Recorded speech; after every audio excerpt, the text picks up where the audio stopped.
আজ শেয়ার করছি নারিকেলের নাড়ু, যেটা কিনা বানানো খুব সহজ আর খেতে পারবেন দীর্ঘদিন সংরক্ষণ করে।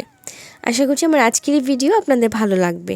ভিডিও ভালো লাগলে চ্যানেল সাবস্ক্রাইব করে রাখতে পারেন অথবা পেজ ফলো দিয়ে রাখতে পারেন।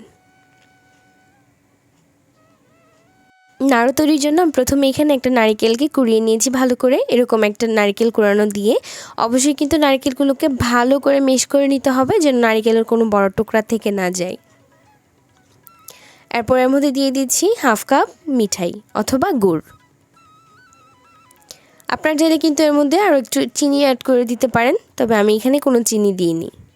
তারপর এগুলোকে ভালো করে হাতে মিশিয়ে নিতে হবে।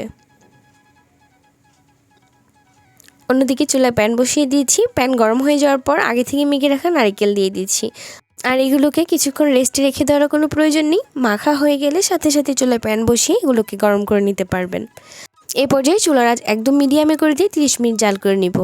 আর এর মধ্যে কালারটাও চেঞ্জ হতে শুরু করবে।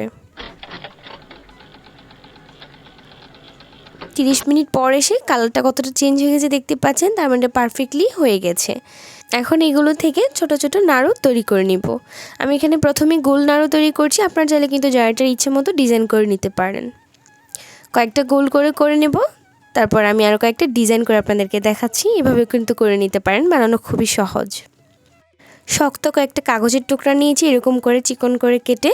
তারপর এইগুলো মাঝখানে নারিকেলের পুরটা দিয়ে এভাবে করে চাপ দিয়ে একটা ডিজাইন করে নিচ্ছি।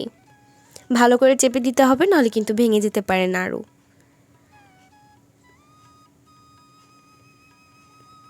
এই তো হয়ে গেল, দেখতে পাচ্ছেন কতটা সুন্দর একটা ডিজাইন হয়ে গেল। এইভাবে করে আরও কিছু নাড়ু তৈরি করে নিচ্ছি। এভাবে করে সবগুলো তৈরি করে নিয়েছি। এগুলোকে কিন্তু সংরক্ষণ করে খেতে পারবেন প্রায় 2 থেকে 3 মাস পর্যন্ত। ফ্রিজেও রাখার দরকার নেই, এমনিতেই ভালো থাকবে, যেহেতু এর মধ্যে এক্সট্রা কোনো পানি দেওয়া হয়নি।